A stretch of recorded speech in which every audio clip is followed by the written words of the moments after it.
Welcome to the first test academy. তো তোমাদের সামনে আজকে একটা ধামাকা ক্লাস নিয়ে চলে এসেছি, যেটা বিশেষ করে আর্মি অগ্নিবীরদের জন্য কিন্তু ক্লাস।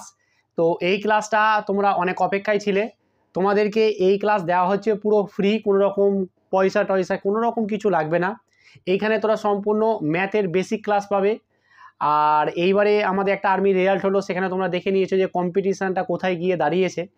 তো এই যে নতুন যে ভ্যাকেন্সিটা আসতে চলেছে, মানে যেটা ফর্ম ফিল আপ চলছে, তার যে পরীক্ষা যেটা আছে সেইখানে কিন্তু কম্পিটিশানটা অনেকটাই বেড়ে যাবে। বিকজ তার কারণ হচ্ছে একটাই, যে এবার কিন্তু আমাদের বাংলাতে পরীক্ষা হতে চলেছে। তো সেই কারণে কম্পিটিশান বাড়ার জন্য এবং টিকে থাকার জন্য তোমাদের জন্য ভালোভাবে একটা ম্যাথের ক্লাস নিয়ে চলে এসেছি, যাতে তোমরা ভালোভাবে ফলো করতে পারো।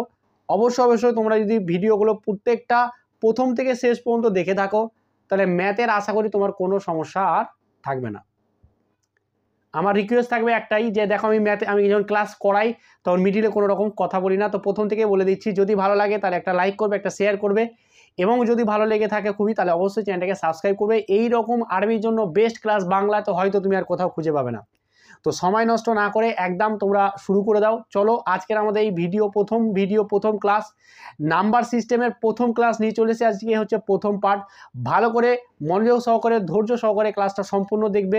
একবারে না বুঝতে পারলে ভিডিওটাকে দুবার দেখবে, অবশ্যই বুঝতে পারবে। চলো তাহলে আমরা শুরু করি। আমরা শুরু করতে চলেছি নাম্বার সিস্টেম। দেখো, নাম্বার সিস্টেম মানে হচ্ছে যে কি আমাদের সংখ্যা তত্ত্ব বা সংখ্যা নিয়ে খেলা। এই সংখ্যাগুলো অনেক সংখ্যা আছে, যেরকম আমরা দেখো পৃথিবীতে বিভিন্ন দেশ আছে, রাজ্য আছে, বিভিন্ন রাজ্যতে ভাগ করা আছে। আমরা মানুষকে যদি বিচার করি, তাহলে আমাদের মানুষের বিভিন্ন নাম আছে, একটা পরিচয় আছে। সেই রকমই আমাদের প্রচুর সংখ্যা আছে। সেই সংখ্যাগুলো বিভিন্ন ফ্যামিলিতে ভাগ করে দেওয়া আছে, যে হ্যাঁ তুই এই ফ্যামিলির, তুই এই ফ্যামিলির, তুমি এই ফ্যামিলির। তো আমরা সেই ফ্যামিলিগুলোকে একটার পর একটা পড়বো। দেন আমরা আরও অনেক কিছু কিন্তু আমরা এই চ্যাপ্টারে ধরে একটার পর একটা কিন্তু কনসেপ্টগুলো ক্লিয়ার করব। তো প্রথমে আমাদের যে কনসেপ্টটা আসছে, সেটা আসছে কি, অঙ্ক কাকে বলে। অনেকেই তোমরা হয়তো জানো না, বা ডিজিট কাকে বলে, বা ডিজিট কি জিনিস। দেখো, আমাদের 0, 1, 2, 3 ডট করে আমাদের 9 পর্যন্ত এগুলোকে বলছে অঙ্ক বা ডিজিট।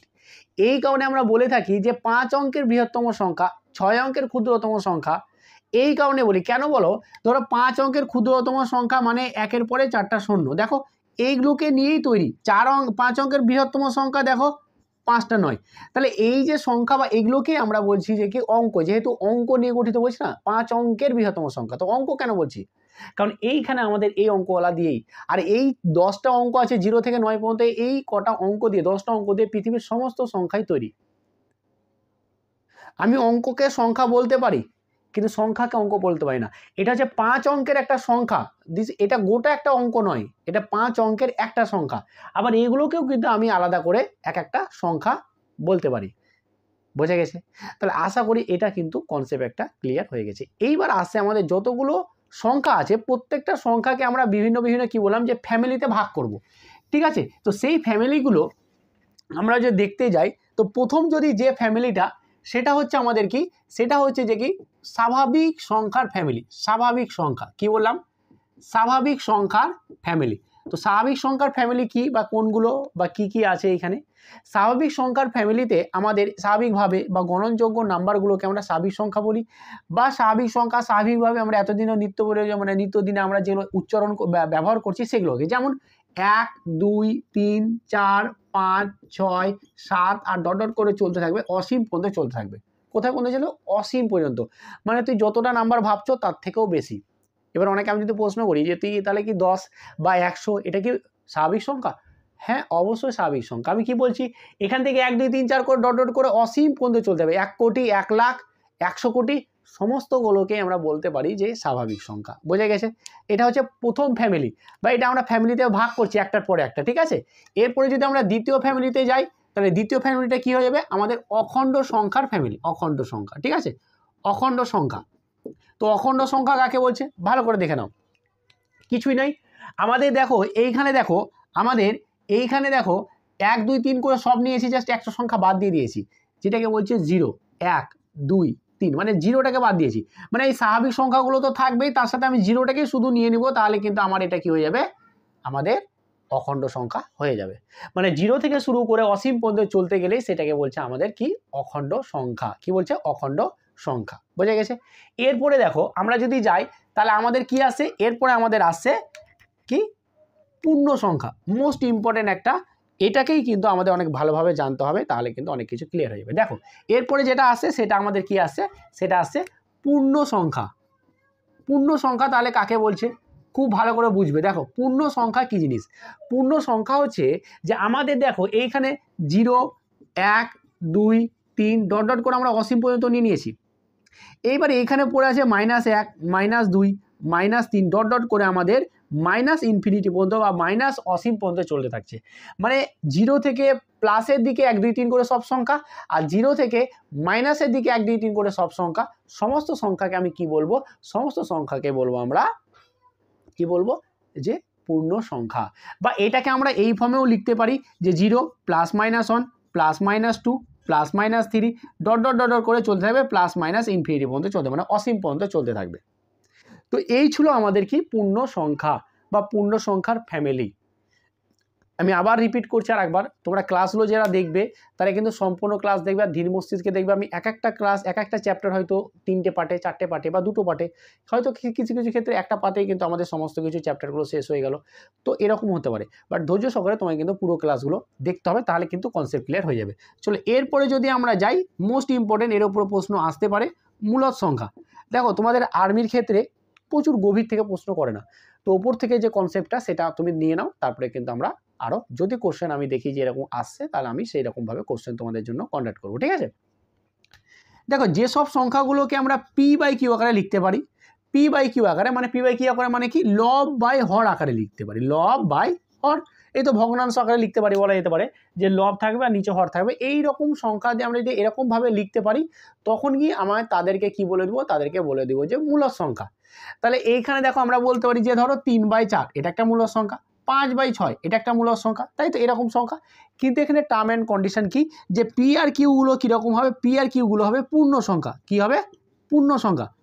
এবং কি হবে, এবং হবে কিউটা নট ইকুয়াল টু 0, মানে নিচে কখনো 0 হবে না।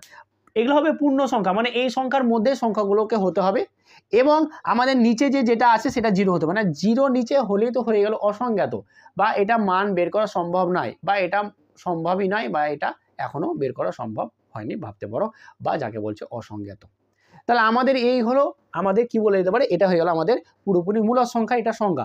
কিন্তু এখানে আরও একটু ডিটেলস আছে, তাহলে আমরা একটু ডিটেলস আলোচনা করি। চলো পূর্ণ সংখ্যাটা থেকে যাক। দেখো আমরা যদি আলোচনা করি একটু, তাহলে দেখো আমি যদি বলি -5/6 এটা কি মূলদ সংখ্যা, তখন বলবে হ্যাঁ, কারণ আমরা বলেইছিলাম যে কি আমাদের এটা মূলদ সংখ্যা, আমাদের কি হতে হবে, আমাদের এটা হতে হবে যে পূর্ণ সংখ্যা। পূর্ণ সংখ্যাতে তো মাইনাস আসে, দেখো -1 -2 -3 করে চলতে থাকবে। আমার যদি আমরা বলি যে কি -7/-8, হ্যাঁ এটাও হবে। আমি যদি বলি যে কি 0/1 তাও হবে, কারণ পিটা 0 হতে পারে, আমি তো কিউটা 0 হতে পারে না তাই বলেছি, তাই না। তো পি যদি 0 হোক তো হোক না, তাতে আমার কি সমস্যা, তাই না। আমার খালি কিউ যেটা 0 না হয় তাহলেই আমার কিন্তু হয়ে যাবে, ঠিক আছে। তাহলে এখানে আমার কিউ 0 নয়, এখানে পি 0, তো এটা হতে পারে। কিন্তু আমি যদি বলি এরকম যে 5/0, এটা কি হবে না, এটা কোনো মতেই হবে না, কারণ নিচে 0 কখনোই আসবে না, বা নিচে 0 আসতে পারে না। নিচে 0 আসলেই সেটা অসংজ্ঞাত, এর মান বের করা সম্ভব নয়, ঠিক আছে। তাহলে আমাদের হয়ে গেল, এই হয়ে গেল আমাদের মূলদ সংখ্যা, ঠিক আছে। তো তোমরা একটু কমেন্ট করবে আমাকে যে কি, তাহলে বলো তো, কমেন্ট না আমি এটা বলে দিচ্ছি, তাহলে 5 6 এগুলো কি মূলদ সংখ্যা। হ্যাঁ মূলদ সংখ্যা, কারণ 5-এর নিচে কিছু নেই মানে 1 আছে, 5-6-এর নিচে কিছু নেই মানে 1 আছে। তো দেখো এটাকে p/q আকারে লিখতে পেরেছি, লব হর আকারে লিখতে পেরেছি, মানে এটা হয়ে গেল আমাদের মূলদ সংখ্যা, বুঝেছে। কিন্তু আছে এবার এখানে দেখো, আমরা যদি এবার বলি যে বলো তো তাহলে √16 কি, √25 কি, এগুলো কীরকম সংখ্যা একটুখানি আমাকে বলো দেখি। দেখো √16 মানে আমরা লিখতে পারি যে 4 গুণা 4 ভিতরে, রুটের ভিতরে আমরা এখানে লিখতে পারি যে 5 গুণিত 5 লিখতেই পারি, তাই তো। তাহলে দেখো রুটের ভিতরে যখন দুটো সংখ্যার একই সংখ্যার গুণফল আকারে থাকবে তখন আমরা বলি যে একটা সংখ্যা বেরিয়ে আসছে, একটা সংখ্যা বেরিয়ে আসছে। এবার যখন আমার মানে কি √16 মানে আমি 4 পেলাম, আর 4কে আমরা 4/1 করে লিখতে পারি, 5কে আমরা 5/1 করে লিখতে পারি।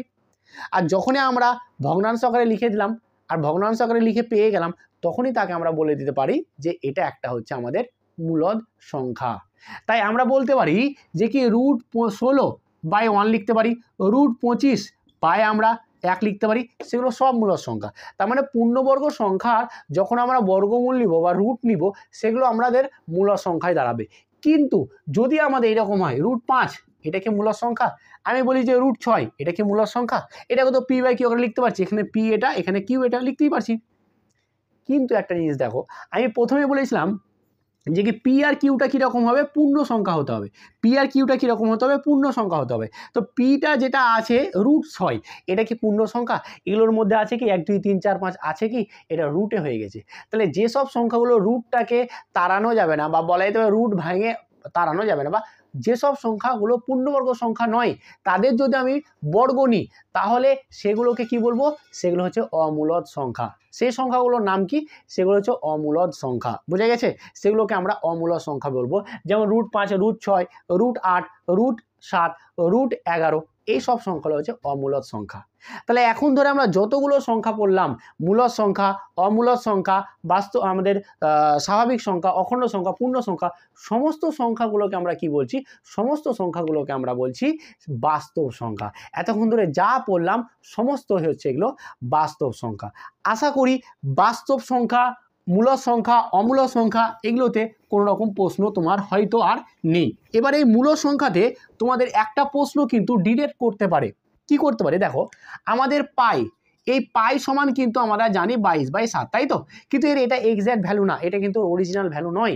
কারণ হচ্ছে কি, পাই সমান আমরা জানি যেটা 3.14 ডট ডট ডট ডট করে চলতে থাকবে, এরকম একটা মান আছে ওর সঠিক মানটা। এবার আমাদের সুবিধার্থে, আমাদের সমাধানের জন্য পাই সমান 22/7 ধরে নিয়েছি। তাহলে পাই সমান 22/7, আর একটা আছে শুধু পাই। যখন বলবে শুধু পাই, বলবে যে পাই একটা কিরকম সংখ্যা, তুমি চোখ বন্ধ করবে, পাই একটা হচ্ছে অমূলদ সংখ্যা। এবার এই অমূলদ সংখ্যা কেন হলো? টার্মিনেটিং, নন টার্মিনেটিং, পৌনঃপুনিক, মানে আসন্ন মান, অনেক কিছু ব্যাপার আছে, এগুলো আমরা গভীরভাবে ভাববো না, কারণ তোমাদের এত গভীর থেকে সেরকমভাবে প্রশ্ন আসে না। যদিও বা আসে, বা যদি কখনো কোশ্চেন এসে থাকে তখন আমি কিন্তু করিয়ে দেবো, ঠিক আছে? তাহলে এইখানে হচ্ছে শুধু পাই যদি বলা হয় তাহলে এটা একটা অমূলদ সংখ্যা। কিন্তু যদি লিখে দেওয়া হয় পাই সমান 22/7, এটা কি একটা মূলদ নাকি অমূলদ? তখন বলবো এটা মূলদ। কারণ দেখো, আমি এটাকে p/q আকারে লিখতে পেরেছি, এটা p, এটা q, তাহলে p/q আকারে লিখতে পারলে আমরা বলে দিতে পারবো যে এটা মূলদ সংখ্যা, ঠিক আছে? তো এটা হচ্ছে আমাদের মূলদ সংখ্যা। এই গেল আমাদের মূলদ সংখ্যা, অমূলদ সংখ্যা, বাস্তব সংখ্যা পুরোপুরি কনসেপ্ট। এইবার আসছে আমাদের সংখ্যার মধ্যে, তো আমরা পুরো ফ্যামিলিটাকে চিনে নিলাম, জেনে নিলাম যে কারা কারা কাদের ফ্যামিলি। এবার অনেকে এরকম বলে, স্যার এবার কেন করলাম? কারণ তোমাকে ধরো, তোমার বলে দেয় না যে 10টি স্বাভাবিক সংখ্যার যোগফল বের করো, বলো না? তো স্বাভাবিক সংখ্যায় তুমি জানো না, তাহলে করবে কিভাবে? প্রথম 10টি স্বাভাবিক সংখ্যার গড় বের করো, প্রথম 10টি স্বাভাবিক সংখ্যার যোগফল নির্ণয় করো, তাহলে তুমি স্বাভাবিক সংখ্যা জেনে গেলে এবার কিন্তু তুমি পারবে। বুঝে গেছে? চলো এইবার দেখো, আমাদের আসছে দুটো কনসেপ্ট যেটা অনেকেই জানে না, আমি একটু জানিয়ে দিই। একটা হচ্ছে জোড় সংখ্যা, আর একটা হচ্ছে বিজোড় সংখ্যা। তাহলে জোড় সংখ্যা এবং বিজোড় সংখ্যা কাকে বলছে? দেখো, যেসব সংখ্যার একক অঙ্ক, একক অঙ্ক কাকে বলছে? চলো আমি লিখলাম 6221, সরি। তাহলে এইখানে দেখো, এটাকে বলছে, আমরা জানি একক অঙ্ক, এটা দশক অঙ্ক, এটা শতক অঙ্ক, এটা হচ্ছে হাজার অঙ্ক, এরকম বলা হয়, ঠিক আছে? তাহলে এইখানে এইটাকে বলছে যে কি, এখানে 1 দিব না, তখন তোমরা 1 ভাববে, ঠিক আছে? তাহলে এটা 5 দিলাম, ঠিক আছে? তাহলে এইটাকে বলছে একক অঙ্ক, 5টা হচ্ছে আমার একক অঙ্ক। ওই যেসব সংখ্যার একক অঙ্কে 0 2 4 6 8 থেকে যাবে, 0 2 4 6 8 থেকে যাবে, সেই সব সংখ্যাগুলোই হচ্ছে জোড় সংখ্যা। বা বলা যেতে পারে যেসব সংখ্যাগুলো 2 দ্বারা ভাগ করা যায়, বা ভাগ মিলে যায়, বা বিভাজ্য, সেই সংখ্যাগুলোই 2 দ্বারা বিভাজ্য, অতএব সেই সংখ্যাগুলো জোড় সংখ্যা। বাট তুমি এটা ভেবে রাখো, এই সংখ্যাগুলো 2 দ্বারা বিভাজ্য, এবং এরা যদি কোনো সংখ্যার একক অঙ্কে থেকে যায় তাহলে সেগুলো 2 দ্বারা বিভাজ্য। আর যে সংখ্যাগুলো 2 দ্বারা ভাগ করা যায় না, বা ভাগশেষ থেকে যায়, সেগুলো হচ্ছে বিজোড় সংখ্যা। তাদের একক অঙ্কে 1 3 5 7 বা 9 থাকবে। যে কোনো সংখ্যার একক অঙ্কে যদি এগুলোর মধ্যে যে কোনো একটা থাকে, তখন তাদেরকে আমরা বলবো বিজোড় সংখ্যা। বুঝে গেছে? তো এরকম প্রশ্ন আসে যে প্রথম 10টি বিজোড় সংখ্যার যোগফল, প্রথম 10টি জোড় সংখ্যার যোগফল। তাহলে প্রথম 10টা যোগফল, প্রথম 10টা যদি জোড় সংখ্যা নিই, তাহলে দেখো 2 আসবে, এরকম করে 4 আসবে, ঠিক আছে? তারপরে 6 আসবে, 8 আসবে। বা প্রথম 10টি বিজোড় সংখ্যা 1 2 3 5 7 এই ধরনের হতে পারে। বোঝা গেছে? তো আমরা এইরকমভাবে কিন্তু আমরা করতে পারি। বোঝা গেছে? তো এই হচ্ছে আমাদের, দেখো অনেকে বলতে পারে স্যার আপনি এখানে 0 নিলেন না কেন? যখনই আমরা বলবো ওটা উচ্চারণ করে দিবে যে প্রথম 10টি স্বাভাবিক সংখ্যার জোড় সংখ্যার যোগফল, প্রথম 10টি স্বাভাবিক বিজোড় সংখ্যার যোগফল। এবার স্বাভাবিক যখন বলবে তখন তো স্বাভাবিক তো 1 থেকে শুরু, তাই না? যদি বলে দেয় যে অখণ্ড সংখ্যা তখন কিন্তু 0 ধরবো, তো সেটা প্রশ্নতে তোমার কিন্তু বলে দেবে, ঠিক আছে? এটা আমি স্বাভাবিক সংখ্যা ধরে কিন্তু বললাম, বোঝা গেছে তো? তো এই গেল আমাদের জোড় সংখ্যা বা বিজোড় সংখ্যা। এইবার আসছে আমাদের দারুণ একটা ইম্পর্টেন্ট পোর্শন, সেটা কি আসছে চলো সেটা আমি তোমাদেরকে দেখাচ্ছি যে মৌলিক সংখ্যা কাকে বলে এবং যৌগিক সংখ্যা কাকে বলে। স্টার মার্ক দিয়ে লিখছি, মোস্ট ইম্পর্টেন্ট, তোমাদের পরীক্ষায় কিন্তু প্রচুর প্রশ্ন আসে এর ওপরে, আর আগামী দিনেও কিন্তু আসবে। একটা হচ্ছে মৌলিক সংখ্যা আর দ্বিতীয় হচ্ছে আমাদের যৌগিক সংখ্যা। চলো দেখো এর ওপরে কিন্তু প্রশ্ন আসছে আর আগামী দিনেও কিন্তু প্রশ্ন আসতে চলেছে। মৌলিক সংখ্যা বা যৌগিক সংখ্যা কাকে বলে, আমি যে কনসেপ্ট তোমাকে শেখাবো হয়তো তুমি জীবনে হয়তো আজ পর্যন্ত শিখে নেই, আর আজকে পর্যন্ত তোমরা হয়তো এটাই শিখেছো মৌলিক সংখ্যা কাকে বলে, যেসব সংখ্যাগুলোকে এক এবং সেই সংখ্যা দ্বারাই ভাগ করা যায় তাদেরকে আমরা বলে দেবো যে কি যৌগিক সংখ্যা। এটাই পড়েছো তাই তো, সরি মৌলিক সংখ্যা এটাই পড়েছো। বাট এটা একটুখানি ভুল আছে, এই কনসেপ্টটাতে একটুখানি এখানে বলা যেতে পারে এটা একদম পারফেক্ট নয়, বুঝে গেছে? তাহলে পারফেক্টটা কি স্যার? আমরা এরকম করে পড়বো না, আমরা বলবো যেসব সংখ্যার কেবলমাত্র দুটি, যেসব সংখ্যার কেবলমাত্র দুটি উৎপাদক বা গুণনীয়ক থাকে সেই সব সংখ্যাগুলোকে আমরা বলবো মৌলিক সংখ্যা। এবং উৎপাদক বা গুণনীয়ক এত কিছু ভাবছে যে কি এগুলো, অত কিছু ভাবার কোনো দরকার নেই, আমি যেটা বুঝেছি সেটা শুধু বুঝে নাও। চলো আমি লিখছি যে 2, আমাকে বলো তো এই 2কে তুমি কোন কোন সংখ্যা দ্বারা ভাগ করতে পারবে? এটাই খালি ভাগ মানে বিভাজ্য করতে পারবে, মানে ভাগশেষ থাকবে না। আমি 2কে 1 দ্বারা ভাগ করতে পারবো আর 2কে 2 দ্বারা করবো। 5কে যদি নিই দেখো 5কে 1 দ্বারা 5 দ্বারা করতে পারবো। আমি দেখো 7কে যদি নিই তাহলে 7কে 1 দ্বারা এবং 7কে করতে পারবো। এগুলো হচ্ছে দেখো দুটোই উৎপাদক, ঠিক আছে? এবার দেখো আমি একটা সংখ্যা নিচ্ছি 8, 8কে দেখো 1 দ্বারা ভাগ করতে পারবো, 2 দ্বারা পারবো, 4 দ্বারা পারবো, 8 দ্বারা পারবো। আমি নিচ্ছি 6, 6কে দেখো 1 দ্বারা পারবো, 2 দ্বারা পারবো, 3 দ্বারা পারবো, 6 দ্বারা পারবো। এবার এখানেই আমাদের পড়া শেষ, এখানে কিন্তু আমাদের পড়া কমপ্লিট হয়ে গেছে, ঠিক আছে? আমরা সব পড়ে ফেলেছি। দেখো আমরা কি বলছি যে দেখো 2-এর কটা উৎপাদক? 2টা, 5-এর 2টা, 7-এর কটা? 2টা, 8-এর কটা? 8-এর হচ্ছে যে কি 4টে, 6-এর কটা? 4টে। তো আমরা কি বলছি যেসব সংখ্যার কেবলমাত্র দুটি উৎপাদক থাকে, দুটো, না বেশি না কম, তাদেরকে আমরা বলবো মৌলিক সংখ্যা। সেরকম হচ্ছে 2, সেরকম হচ্ছে 3, 5, 7, ঠিক আছে? 11, 13, 17 এরকম অগণিত অসংখ্য সংখ্যা আছে যারা মৌলিক সংখ্যা। কিন্তু আর একদিকে আমি কি দেখতে পাচ্ছি যে দেখো 8-এর কটা উৎপাদক? 4টে, 6-এর কটা? 4টা, 12-র দেখবো 6টা, 4-এর দেখবো 3টে। তাহলে যেসব সংখ্যার 3টে বা তার বেশি উৎপাদক থাকে, কটা? 3টে বা তার বেশি উৎপাদক থাকে, তখন তাদেরকে আমরা বলবো যৌগিক সংখ্যা। যেমন এখানে 6 একটা যৌগিক সংখ্যা, 8 একটা যৌগিক সংখ্যা, বোঝা গেছে? তো এগুলোকে বলছে যৌগিক সংখ্যা। কিন্তু এখানে 2 হচ্ছে মৌলিক সংখ্যা, 5 হচ্ছে মৌলিক সংখ্যা, 7 হচ্ছে মৌলিক সংখ্যা। আশা করি মৌলিক সংখ্যা এবং যৌগিক সংখ্যা তোমাদের পুরোপুরি কনসেপ্টটা ক্লিয়ার হয়ে গেছে। এবার আসছে আর একটা ভালো একটা কনসেপ্ট যে 1, দেখো 1 আমাদের আছে, বলো তো 1-এর কটা উৎপাদক? দেখে 1-এর একটাই উৎপাদক, 1কে 1 দিয়ে ভাগ করা যাবে, আর কোনো সংখ্যা দিয়ে ভাগ যাবে না, তাই না? ভাগশেষ আসবে না, মানে চলে আসবে অন্যান্য দিয়ে ভাগ করলে। তো আমাদের 1কে 1 দ্বারাই শুধু সম্পূর্ণরূপে ভাগ করা যেতে পারে। তাই 1-এর কটা উৎপাদক? 1-এর একটাই উৎপাদক। আর যেসব সংখ্যার 1-এর একটা উৎপাদক তাদেরকে তো আমরা কোনোদিন না আমরা মৌলিক সংখ্যাতে রাখতে পারবো, মৌলিক সংখ্যার জন্য 2টো লাগবে। যৌগিক সংখ্যাতে রাখতে পারবো, যৌগিক সংখ্যার জন্য 3টে লাগবে বা তার বেশি লাগবে। এখানে দেখো 4-এর কটা উৎপাদক? 4-এ হচ্ছে 1, 2 আর 4, 3টে উৎপাদক। তাহলে আমাদের মিনিমাম 3টে লাগবে বা ম্যাক্সিমাম যত হতে পারে, বোঝা গেছে? তাহলে এইখানে আমাদের 1-এর একমাত্র একটাই আছে, তাই 1কে বলা হয় না মৌলিক সংখ্যা, না তুই তুই যৌগিক সংখ্যা, না তুই এই দলে না তুই ওই দলে, তো কোনো দলের নয়, ঠিক আছে? তো এই হচ্ছে আমাদের মৌলিক সংখ্যা এবং যৌগিক সংখ্যার একটা কনসেপ্ট। কেমন লাগলো, কেমন কি বুঝতে পারলে তোমরা একটু কমেন্ট করে জানাবে। আজকের ভিডিওটা কেমন ছিল সেটাও কমেন্ট করে জানাবে। আজকে এই পর্যন্ত, বেশি নয়, অল্প অল্প করে আমরা পড়াবো। এরপর আমরা পড়বো পরস্পর মৌলিক সংখ্যা কাকে বলে, পরস্পর যমজ মৌলিক সংখ্যা কাকে বলে, কোশ্চেন কীরকম আসতে পারে, কোশ্চেন কি হতে পারে, কোশ্চেনগুলো তুলে আমি সমাধান এর পরবর্তী ক্লাসগুলোতে আমি করব। একক অঙ্ক নির্ণয় করতে দিতে পারে, বিভাজ্যতার নিয়ম কি জিনিস সেটা দিতে পারে পরীক্ষায়। তো এই ধরনের প্রশ্ন, এই ধরনের ক্লাসগুলো পরবর্তী আমরা ক্লাসে সেই প্রশ্নগুলো তুলে ধরে নিয়ে আসবো এবং তোমাদের সামনে বোঝাবো। তোমাদের হোমওয়ার্ক দিচ্ছি আমি একটা, যে তোমরা কি করবে 1 থেকে 20 পর্যন্ত যে মৌলিক সংখ্যাগুলো আছে সেগুলো তোমরা কমেন্টের মাধ্যমে লিখে পাঠাবে, যে হ্যাঁ স্যার 1 থেকে 20-র মধ্যে এইগুলো হচ্ছে আমাদের মৌলিক সংখ্যা। তোমরা বের করবে বাড়িতে, দেখবে যে যেসব সংখ্যাগুলো শুধুমাত্র দেখি যে দুটোই উৎপাদক পাচ্ছি তাদেরই আমরা বলবো যে মৌলিক সংখ্যা। তাহলে 1 থেকে 20-র মধ্যে যতগুলো মৌলিক সংখ্যা আছে সমস্ত মৌলিক সংখ্যাগুলো লিখে কমেন্টে বলবে, ঠিক আছে। এইখানে একটা ইন্টারেস্টিং প্রশ্ন তোমাদের আসতে পারে যে একমাত্র একটাই জোড় মৌলিক সংখ্যা আছে, কি বললাম, একমাত্র একটাই জোড় মৌলিক সংখ্যা আছে, সেটা হচ্ছে আমাদের কত, সেটা হচ্ছে আমাদের 2 বাদে যত মৌলিক সংখ্যা আছে সমস্ত বিজোড় মৌলিক সংখ্যা, ঠিক আছে। এরকম না, এবার তুমি ভাববে যে স্যার তাহলে বিজোড় সংখ্যাগুলো সব মৌলিক সংখ্যা, না 15 কিন্তু মৌলিক সংখ্যা নয়। 15 কটা উৎপাদক, 15 দেখে নিবে যে 4টে উৎপাদক আছে, তাহলে 4টে হলে হবে না। 9 একটা হচ্ছে বিজোড় সংখ্যা, 9-এর কটা উৎপাদক, 9-এর 3টে উৎপাদক, এটা না, 9 হচ্ছে একটা যৌগিক সংখ্যা, 15 একটা যৌগিক সংখ্যা। আমি কি বললাম, যত 2 বাদ দিয়ে মৌলিক সংখ্যা আছে তারা বিজোড়, বিজোড় গলায় মৌলিক সংখ্যা না, ঠিক আছে। যত 2 বাদ দিয়ে যত মৌলিক সংখ্যা পাবো সবই বিজোড় সংখ্যা পাবো, ঠিক আছে। এই হচ্ছে আমাদের আজকের ক্লাস। কেমন লাগলো এটা একটু অবশ্যই তোমরা কমেন্টের মাধ্যমে জানাবে। যদি ভালো লেগে থাকে তাহলে অবশ্যই একটা লাইক এবং শেয়ার করবে, এবং তোমাদের একটা কমেন্ট, একটা শেয়ার, একটা লাইক কিন্তু আমাদের প্রচুর প্রচুর এনার্জি দেয়, আর সেই এনার্জি থেকে তোমাদের সামনে কিন্তু ভালো ভালো ক্লাস কিন্তু আমরা নিয়ে আসি। তো ছোট্ট একটা লাইক এবং কমেন্ট করতে আশা করি তোমাদের খুব একটা কষ্ট হবে না, অবশ্যই তোমরা আশা করি তোমরা করবে। আর আজকে ক্লাসটা কেমন আর কীরকমভাবে তোমাকে এরকম নাকি আরও অ্যাডভান্স পড়াবো, নাকি আরও ভালো, নাকি আরও কিছু কিছু অ্যাডভান্স জোড়াবো, না এরকম বেশি কি ঠিক আছে, তোমরা অবশ্যই কমেন্টের মাধ্যমে জানাবে। পড়াশোনা শুরু করে দাও।